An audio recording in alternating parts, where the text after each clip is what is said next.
जयंत चौधरी की आरएलडी ने 2 उम्मीदवारों का ऐलान कर दिया है। बिजनौर से चंदन चौहान और बागपत से राजकुमार सांगवान चुनाव लड़ेंगे, लेकिन क्या कन्नौज से अखिलेश लड़ेंगे, किसी को नहीं पता। यूपी में योगी इतनी लंबी रेखा खींचने वाले हैं जिसके आसपास कोई दिखाई नहीं देगा। योगी किस लाइन की बात कर रहे हैं? क्या कल योगी मंत्रिमंडल विस्तार में इसकी झलक दिखेगी? योगी लोकसभा की तैयारी खुद ग्राउंड पर जाकर कर रहे हैं। आज योगी ने कितने वोट बढ़ाए, किसके घटाए, एक एक डिटेल इस रिपोर्ट में देखिए।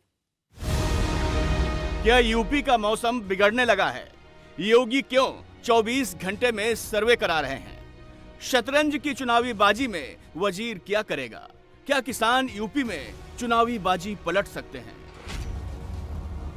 योगी आदित्यनाथ ने बेमौसम बारिश और ओले गिरने से खराब हुई फसल के सर्वे के आदेश दिए हैं। उनके आदेश पर यूपी के सभी जिलों में सर्वे हो रहा है। योगी किसानों को नुकसान की भरपाई करेंगे। उन्हें किसानों की चिंता है, जबकि अखिलेश इसमें सियासत का फुल स्कोप देख रहे हैं। किसान आंदोलन की टूल किट से चुनाव में ट्विस्ट लाने की कोशिश कर रहे हैं। अगर हम आंकड़े ठीक तरीके से जनता को समझा ले जाएंगे तो जनता के सामने क्या जवाब होगा भारतीय जनता पार्टी का पास? क्या 1 लाख किसान आत्महत्या कर चुका जब से भारतीय जनता पार्टी सरकार में आई है। 1 लाख किसान, और आंदोलन के तहत जिनकी जान गई वो भी हजारों हैं। ये वो लोग हैं जो 3 काले कानून लाए थे। कितने किसान शहीद हो गए, और आज भी किसान आंदोलन कर रहा है और एमएसपी मांग रहा है।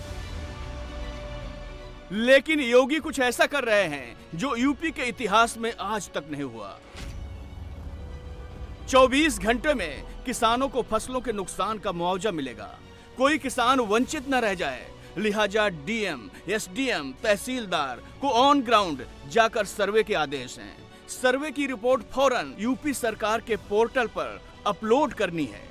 आकाशीय बिजली गिरने से जान गंवाने वाले किसानों को 4-4 लाख का मुआवजा अलग से मिलेगा। बेमौसम बारिश और ओलावृष्टि से यूपी के किसानों को 50% फसल का नुकसान हुआ है। आलू, गेहूं, सरसों, सब्जियों की फसलें इसकी चपेट में आई हैं। 23 जिलों के किसान सबसे ज्यादा प्रभावित हैं। आलू तो जो उन्हें सड़े लाग है, और जितना बिया सब्जी वाला बोया गया है वो सब सड़ जाएगा। कदुआ, लौकी, भिंडी, तुरई, लोबिया, कदुआ, यह सब जो है बोई गया है। तरबूज है, खीरा है, ककड़ी है, सब नए बोआ जाते हैं। सरसों का नुकसान हुआ है, गेहूं का नुकसान हुआ है, कहीं कहीं पे कम हुआ है। गेहूं का जो आगमन फसल थी वो गिरी है। बाकी आलू का नुकसान ज्यादा हुआ है।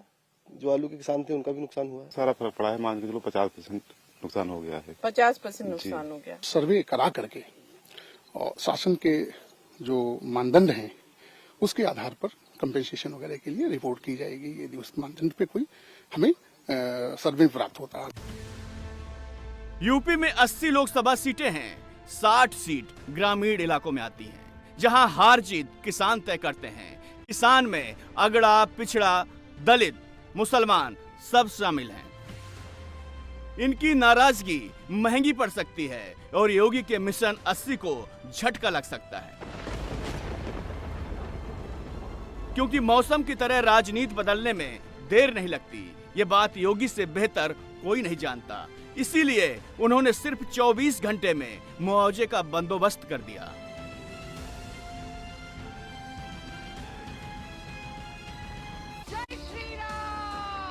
चुनाव अब सिर्फ 3 महीने दूर हैं। यूपी में बार बार ऐसी घटनाएं हो रही हैं जो वोटर का मूड चेंज कर सकती हैं। पहले पेपर लीक जिसने युवाओं में नाराजगी बढ़ाई, अब बेमौसम बरसात जिसने किसानों की मुसीबत बढ़ाई है। अखिलेश इन मुद्दों को कैच कर बाबा के विक्ट्री मिशन पर डेंट मारने की कोशिश कर रहे हैं। भारतीय जनता पार्टी को याद रखना चाहिए कि सिर्फ पेपर लीक से ही भाजपा के लगभग 2.25 लाख वोट लीक हो चुके हैं। ये जो राही वगैरह घूम रहे हैं ना, इन लोगों को दौड़ने के लिए इंटरनेशनल स्टेडियम देंगे, यहीं पे इन लोगों की पहलवानी दिखाएंगे।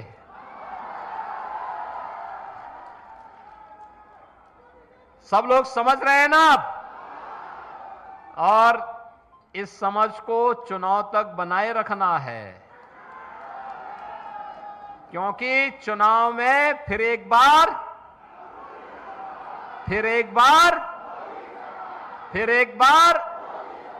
मोदी सरकार, और अब की बार 400 पार। अब की बार सब लोग तैयार हैं? सभी लोग? यूपी में शतरंज की विसात पर कौन भारी पड़ेगा? किसकी ढाई चाल, किसका प्यादा और किसका वजीर चलेगा? योगी आज आगरा और मथुरा क्यों पहुंचे और अखिलेश कन्नौज में क्या बिसात बिछा रहे थे? सबसे पहले बात मथुरा की। मथुरा कृष्ण की भूमि है। यदुवंशी सीधे सीधे इससे जुड़ते हैं। इसके बावजूद सपा ने यह सीट कांग्रेस को दे दी है। अखिलेश ने अयोध्या के बाद मथुरा से दूरी बना ली है, लेकिन योगी के एजेंडे में काशी, अयोध्या और मथुरा टॉप पर हैं। योगी ने गोवर्धन और वृंदावन में गोल्फ कार्ट की शुरुआत की। धर्म कर्म से पूर्वांचल, अवध के बाद व्रज का कनेक्शन भी जोड़ दिया। मतलब 80 में 80 जीतने की पूरी बिसात योगी ने बिछा दी है। 2022 में आगरा डिवीजन की 23 विधानसभा सीटों में बीजेपी को 18 में जीत मिली थी, जबकि समाजवादी पार्टी 5 पर सिमट गई थी। ये वही डिवीजन है जिसमें अखिलेश यादव का मैनपुरी गढ़ भी शामिल है। इस डिवीजन में लोकसभा की 4 सीटें आगरा, मथुरा, फिरोजाबाद और मैनपुरी शामिल हैं। आगरा में 3 बार से समाजवादी पार्टी हार रही है। मथुरा बीजेपी का गढ़ है। 1999 के बाद से सपा ने सीधे अपना उम्मीदवार मथुरा से नहीं उतारा। 24 में योगी आगरा डिवीजन में जीत के लिए नहीं, जीत का मार्जिन बढ़ाने के लिए मेहनत कर रहे हैं। लंबी रेखा यूपी खींच लेगा कि कोई दूर दूर तक दिखाई नहीं देने वाला है। मेहनत अब अखिलेश को भी करनी पड़ेगी, खासकर कन्नौज में, जहां पर विरासत दांव पर लगी है। कन्नौज से मैदान में आएंगे अखिलेश। क्या बीजेपी से 19 की हार का बदला ले पाएंगे अखिलेश? अखिलेश यादव का करीब करीब कन्नौज से लड़ना तय माना जा रहा है। सूत्रों के मुताबिक खबर यह है कि उन्होंने समाजवादी पार्टी के कार्यकर्ताओं को इसका मैसेज भेज दिया है। 10 मार्च को समाजवादी पार्टी की तीसरी लिस्ट आ सकती है और उसी दिन कन्नौज सीट पर अखिलेश के चुनाव लड़ने का ऐलान हो सकता है।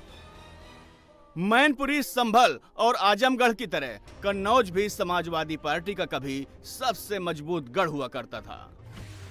1998 में सैफई खानदान से पहली बार मुलायम सिंह यादव ने कन्नौज से जीत हासिल की थी। तब से अब तक 6 बार लगातार अखिलेश का परिवार यहां जीत का परचम फहरा चुका है। 2019 में बीजेपी के सुब्रत पाठक ने डिंपल यादव को हराकर सैफई खानदान के इस गढ़ को ढहा दिया था। इस बार कन्नौज में अखिलेश वर्सेस सुब्रत पाठक होना करीब करीब तय है। सबसे पहले कन्नौज की डेमोग्राफी को समझते हैं।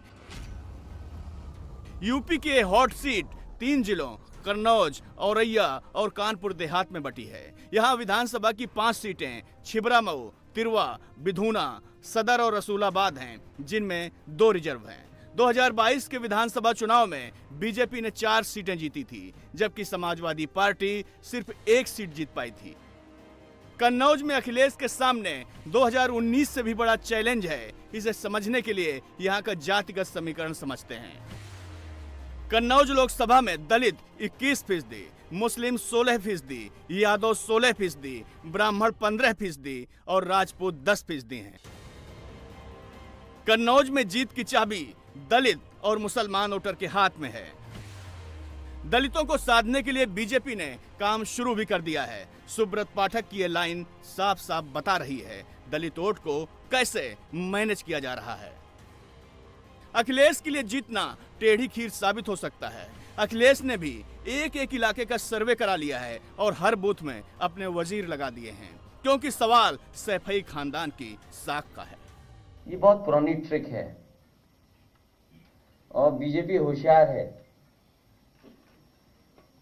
बीजेपी और बीजेपी के जो थिंक टैंक बड़ा होशियार है, कब कौन सी चाल चलनी है, कब ढाई चाल चलनी है, कब प्यादा चलना है।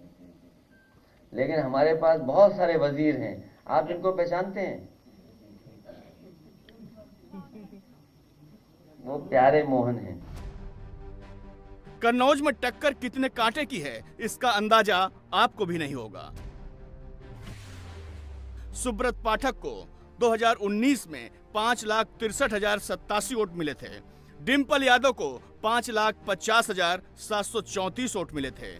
जीत हार का अंतर सिर्फ 1.08% था। 2014 में डिम्पल यादव को 4,89,164 वोट मिले। सुब्रत पाठक को 4,69,256 वोट मिले। जीत हार का अंतर एक बार फिर सिर्फ 1.78% रहा। जबकि 2009 और 2004 में अखिलेश ने यह सीट बड़े अंतर से जीती थी।